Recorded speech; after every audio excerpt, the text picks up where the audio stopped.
नमस्कार दोस्तों। भारत अपनी समुद्री सीमाओं की निगरानी व दुश्मन के जंगी जहाजों और सबमरीन्स को तबाह करने लायक सबसे आधुनिक MH-60R हेलीकॉप्टर खरीद रहा है अमेरिका की लॉकहीड मार्टिन कंपनी से।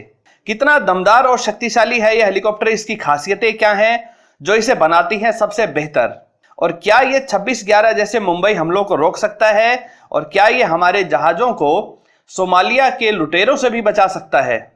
साथ ही जानेंगे कि चीन भारत को समुद्री रास्ते से किस तरह से घेरने की पूरी कोशिश कर रहा है और कैसी है भारत की नेवी की तैयारियां। ये सब जानेंगे इस वीडियो में। नमस्कार दोस्तों, मेरा नाम है अमित और मैं स्वागत करता हूं आपका अमित अपडेट्स चैनल पर। तो चलिए दोस्तों शुरू करते हैं। भारत अमेरिका की लॉकहीड मार्टिन कंपनी से MH-60R मल्टी मिशन हेलीकॉप्टर खरीद रहा है। ये दुनिया के सबसे आधुनिक समुद्री हेलीकॉप्टर माने जाते हैं। इसको कई देशों की नेवी अपनी समुद्री सीमाओं की रक्षा व दुश्मन के जंगी जहाजों, सबमरीन और यहां तक कि एयरक्राफ्ट कैरियर तक पर हमला करने के लिए इस्तेमाल करती है। इसमें अमेरिकन नेवी के अलावा ऑस्ट्रेलिया व डेनमार्क की नेवी भी शामिल है। MH-60R एक बहुत ही शक्तिशाली और फुर्तीला हेलीकॉप्टर है जो बहुत चैलेंजिंग मैन्यूवर्स भी कर सकता है। इसके कॉकपिट की बात करें तो इसमें सेंसर्स बहुत अच्छे से इंटीग्रेट किए गए हैं। ये कई तरह के रडार्स को सपोर्ट करता है। इसमें सोनार की कई किस्मों के रडार हैं। साथ ही यह 270 किलोमीटर प्रति घंटे की रफ्तार से उड़ सकता है, और बात करें इसकी रेंज की तो वो है 834 किलोमीटर, जो ये एक बार में जा सकता है। साथ ही इसकी सर्विस सीलिंग यानी ये जिस ऊंचाई तक उड़ सकता है वो है 12,000 फीट। भारतीय नेवी इसे खासतौर पर इसके शक्तिशाली रडार की वजह से और साथ में एंटी सबमरीन क्षमताओं की वजह से ले रही है, यानी कि दुश्मन की पनडुब्बियों के खिलाफ इसको बहुत ही घातक तरीके से इस्तेमाल किया जा सकता है। भारत कुल मिला के 24 हेलीकॉप्टर खरीद रहा है और इसके लिए $2.6 बिलियन की कीमत अदा करेगा। दोस्तों, आपको पता है कि सबमरीन लंबे समय तक पानी के अंदर अनडिटेक्टेड रहती हैं, जिससे यह हमारे अटैक शिप्स को निशाना बना सकती हैं, उन्हें बर्बाद कर सकती हैं। साथ ही हमारे एयरक्राफ्ट कैरियर्स के लिए भी दुश्मन देश की सबमरीन सबसे बड़ा खतरा रहती हैं। दुश्मन देश की सबमरीन को रोकने के लिए हमें हमेशा कुछ खास तरह के सबमरीन को डिटेक्ट करने लायक जहाज, कुछ कॉर्वेट्स को पेट्रोलिंग पर लगाए रखना होता है। आधुनिक सबमरीन्स भी कई तरह के स्टेल्थ फीचर्स का इस्तेमाल करने लग गई हैं। इसके लिए भारत को अपनी बहुत महंगी सबमरीन्स को भी लगातार गश्त पर या पेट्रोलिंग पर लगाए रखना होता है। साथ ही भारत अमेरिकी कंपनी बोइंग द्वारा निर्मित P-8I पोसाइडोन हवाई जहाज का भी इस्तेमाल करता है। लेकिन ये दोनों ऑप्शंस यानी कि इंडियन सबमरीन व P-8I पोसाइडोन हवाई जहाज बहुत महंगे और सीमित ऑपरेशंस कैपेबिलिटी के साथ हैं। इनको एकदम से काम पर नहीं लगाया जा सकता, इसके लिए समय लगता है। साथ ही सबमरीन्स की रफ्तार कम होती हैं, तो वो इतने बड़े समुद्री क्षेत्र को ज्यादा जल्दी से स्कैन नहीं कर सकती। दुश्मन की सबमरीन का इतनी जल्दी से पता नहीं लगा सकती, और अगर दुश्मन की सबमरीन का पता लगा भी लिया तो उसे डिस्ट्रॉय करने के लिए जो टॉर्पीडो इंडियन सबमरीन छोड़ेगी, उसी तरह के टॉर्पीडो से दुश्मन की सबमरीन भी हमला कर सकती है, और ऐसा करके वो हमारी इतनी महंगी सबमरीन को बर्बाद भी कर सकती है। बात करें P-8I पोसाइडोन की तो वो काफी ऊंचाई पर और काफी तेज उड़ता है और समुद्र के बड़े हिस्से को तेजी से स्कैन कर सकता है। लेकिन अंडर वाटर सोनार सिस्टम नहीं लगे होने के कारण पानी के नीचे गहराई में छिपी सबमरीन के खिलाफ ये इतना कारगर नहीं होता है। इन्हीं दोनों की क्षमताओं को मिलाकर बनाया गया है MH-60R हेलीकॉप्टर। इसके पास तेजी भी है और यह बड़े क्षेत्र को जल्दी से स्कैन भी कर सकता है। वहीं शक होने पर यह integrated anti submarine warfare sensors को इस्तेमाल करता है। साथ ही low frequency dipping sonar system को हेलीकॉप्टर से लटकाकर पानी में डाल दिया जाता है, जिससे यह सबमरीन को अच्छे से डिटेक्ट कर सके, उसकी सही लोकेशन का पता लगा सके। साथ ही यह इंटीग्रेटेड सोनोबॉय लॉन्चर से लैस है और इसमें खतरनाक MK-46 व MK-54 हवा से ही लॉन्च हो जाने लायक टॉर्पीडो भी लगे हुए हैं, जिससे सटीकता से दुश्मन के जंगी जहाजों, खासतौर पर सबमरीन को निशाना बनाकर उसे खत्म किया जा सकता है। साथ में इसमें लगी है खतरनाक 8 हेलफायर मिसाइल, जिससे किसी भी जहाज के साथ साथ जमीन पर दुश्मन के किसी भी खास ठिकाने को निशाना बनाया जा सकता है। इस MH-60R हेलीकॉप्टर को जमीन पर या किसी समुद्री जहाज दोनों ही जगह से ऑपरेट किया जा सकता है और जमीनी व समुद्री दोनों ही कार्यों को सटीकता से अंजाम दिया जा सकता है। दोस्तों, एक समस्या जो भारतीय कार्गो जहाजों को और ऑयल टैंकर्स को अक्सर आती है वो है समुद्री लुटेरे। खासतौर पर सोमालियाई समुद्री लुटेरे, इनके द्वारा जहाज पर हमला कर दिया जाता है और उनको अपने कब्जे में ले लिया जाता है। इससे जहाज के क्रू मेंबर्स की जान को भी खतरा रहता है और जहाज की कंपनी को भी बहुत मोटी रकम फिरौती के रूप में देकर अपने क्रू और जहाज को छुड़वाना पड़ता है। इन समुद्री लुटेरों को फायदा इस बात का मिलता है कि जब तक हमला किए गए जहाज का कैप्टन मदद के लिए किसी जंगी जहाज को कांटेक्ट भी करता है तो उसे पहुंचने में काफी देर लगती है। ऐसे में लुटेरे अपनी वारदात को आसानी से अंजाम दे देते थे। अब जरा सोचिए कि अगर बचाव के लिए तुरंत MH-60R हेलीकॉप्टर पहुंच जाए और आते ही हैवी मशीन गन से लुटेरों पर फायर करने लग जाए, और अगर तब भी लुटेरे पीछे नहीं हटे तो हेलफायर मिसाइल से उनकी बोट को ही पूरी तरह से तबाह करके लुटेरों का नामो निशान ही मिटा दे।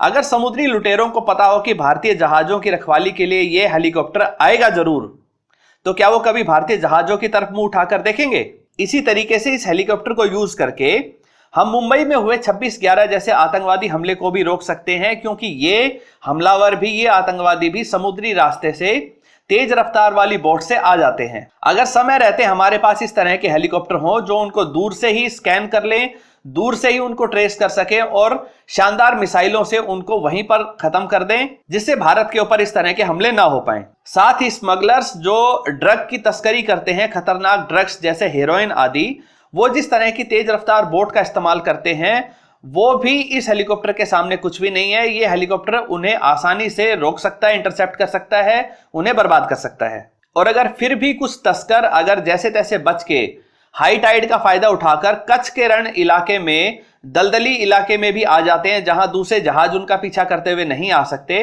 तो वहां भी यह हेलीकॉप्टर उनको अच्छे से ट्रैक कर सकता है, उनको ऐसे स्मगलर्स को वहीं पकड़वा सकता है या उनको समय रहते एलिमिनेट कर सकता है। दोस्तों, एक और बड़ी खास बात इस हेलीकॉप्टर में है कि इसके रोटरी विंग्स फोल्ड हो जाते हैं, जिससे ये बहुत कम जगह लेता है और आराम से कहीं भी इसे ट्रांसफर किया जा सकता है। दोस्तों, अब आपके मन में सवाल उठ सकता है कि इस हेलीकॉप्टर की आवश्यकता क्यों थी, इसको क्यों लिया जा रहा है? तो इसका जवाब हम कुछ इस तरह से समझ सकते हैं कि इंडियन ओशन में चीन भारत को समुद्र में चारों तरफ से घेरने के लिए स्ट्रिंग ऑफ पर्ल्स पर काम कर रहा है। इसी के तहत मालदीव में अपनी पसंद की सरकार बनवाने की कोशिश की। श्रीलंका का एक पोर्ट जिसका नाम हेम्बेनटोटा है, उसको भी अपने कर्जों की कठिन शर्तों से हथिया लिया। वहीं पाकिस्तान के ग्वादर पोर्ट पर भी चाइना का पूरा वर्चस्व स्थापित हो चुका है। इन सभी जगहों पर चाइना अपने जंगी जहाजों और सबमरीन से निगरानी रख रहा है और इनमें से कुछ सबमरीन न्यूक्लियर बॉम्ब से भी लैस हैं, जिसके लिए भारत को समय रहते चौकन्ना व तैयार रहने की आवश्यकता है। साथ ही चाइना पाकिस्तान को भी कई सबमरीन बेच चुका है, जिससे अरब सागर में भी पाकिस्तान की तरफ से भारतीय नेवी को सतर्क रहना होगा और किसी भी हमले का मुंह तोड़ जवाब देने के लिए भी तैयार रहना होगा। साथ ही भारत को ईरान के साथ डेवलप किए गए चाबहार पोर्ट को भी संभालना है, जिसके द्वारा भारत सीधा ईरान के रास्ते अफगानिस्तान, तजाकिस्तान और मध्य एशिया के देशों तक अपना कारोबार फैला सकता है और साथ ही अफगानिस्तान को पाकिस्तान के चंगुल से छूटकर भारत के साथ ट्रेड करने का मौका भी मिलता है। इन्हीं जरूरतों को देखते हुए भारत अपनी समुद्री सीमाओं को और सुरक्षित बनाने के लिए अमेरिका की लॉकहीड मार्टिन कंपनी से 24 MH-60R हेलीकॉप्टर की डील कर रहा है। दोस्तों, यह हेलीकॉप्टर दुश्मन की पनडुब्बियों के लिए अचूक हथियार होने के साथ साथ और भी बहुत सारे काम कर सकता है।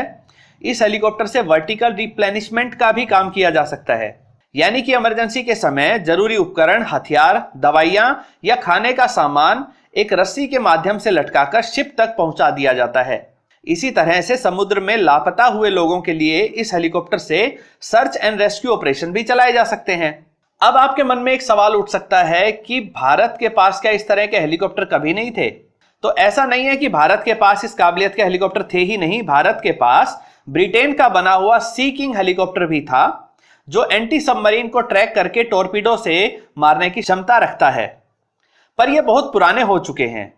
पहला सी किंग हेलीकॉप्टर लगभग 48 साल पहले 1971 में आया था। बाद में काफी संख्या में और भी हेलीकॉप्टर लिए गए, लेकिन अब ये बेहद पुराने हो चुके हैं। ये कम शक्तिशाली हैं, इनके रडार की रेंज भी कम है, वह टॉर्पीडो और मिसाइल ले जाने की क्षमता भी कम है। साथ ही स्पेयर पार्ट्स की कमी और बहुत हाई मेंटेनेंस भी समस्या के रूप में बनी रहती है। दोस्तों, एक बार यह समझने की कोशिश करते हैं कि सबमरीन को आखिर ट्रैक कैसे किया जाता है, उसको ढूंढा कैसे जाता है। पनडुब्बी या सबमरीन को सोनार सिस्टम से या रेडियो सिग्नल के इंटरसेप्ट हो जाने पर ही ढूंढा जा सकता है या उसकी लोकेशन ट्रेस की जा सकती है। भारत कई तरह के सोनार सिस्टम यूज करता है। सबसे कॉमन है हल बेस्ड सोनार सिस्टम, जो कि जहाज के उस बाहरी सतह पर होता है जो पानी में डूबा रहता है। एक टोड सोनार सिस्टम भी होता है, जो एक रस्सी से एडवांस सोनार सिस्टम को बांधकर खींचा जाता है। और तीसरा है वेरिएबल डेप्थ सोनार, जो जहाज या हेलीकॉप्टर से नीचे लटकाकर पानी में उतारा जाता है ताकि अलग अलग गहराई पर वेवलेंथ को चेक करके सबमरीन की मौजूदगी का पता लगाया जा सके। एक बार सही लोकेशन का पता लग जाने पर टॉर्पीडो दागे जा सकते हैं, डेप्थ चार्जर भी दागे जा सकते हैं, माइंस का इस्तेमाल किया जा सकता है या एंटी सबमरीन रॉकेट भी दागे जा सकते हैं। अब आपके मन में यह भी सवाल उठता होगा कि भारत के पास एंटी सबमरीन वारफेयर के यानी कि सबमरीन से होने वाले हमले को समय रहते पहचानने और दुश्मन की सबमरीन को नष्ट करने के लिए क्या क्या ऑप्शंस अवेलेबल हैं, भारत के पास मौजूद हैं। दोस्तों, फिलहाल भारत के पास सी किंग हेलीकॉप्टर हैं जो इसी तरह के मैरीटाइम पेट्रोलिंग और एंटी सबमरीन वारफेयर से लैस हैं। साथ ही हमारे पास बोइंग के P-8I मैरीटाइम पेट्रोल और एंटी सबमरीन एयरक्राफ्ट हैं। इसमें भी कई तरह के एडवांस रडार लगे हुए हैं, जैसे मैग्नेटिक एनोमली डिटेक्शन यानी कि MAD सिस्टम, और साथ में रेथियम AP4 का 10 सर्विलेंस रडार। इसके अलावा हमारे पास 38 SD सेकंड मैरीटाइम पेट्रोलिंग और एंटी सबमरीन एयरक्राफ्ट भी है। हमारे पास लगभग 15 से 17 सबमरीन भी हैं जो लगातार हमारी समुद्री सीमाओं की रक्षा में लगी रहती हैं। साथ ही हमारे पास चेतक व ध्रुव स्वदेशी हेलीकॉप्टर भी हैं, जिसमें डिपिंग सोनार सिस्टम भी है और ये टॉर्पीडो को भी कैरी करते हैं। इसके अलावा भारत के पास कोमाटो क्लास के कॉरवेट शिप भी हैं, जो खास तौर पर सबमरीन को ही ट्रैक एंड डिस्ट्रॉय करने के लिए नेवी के बेड़े में शामिल किए गए हैं। दोस्तों, भारतीय नेवी को एक बहुत बड़ी कोस्ट लाइन को कंट्रोल करना होता है, प्रोटेक्ट करना होता है। ये कोस्ट लाइन गुजरात से लेकर केरल, तमिलनाडु होते हुए पश्चिमी बंगाल तक फैली है।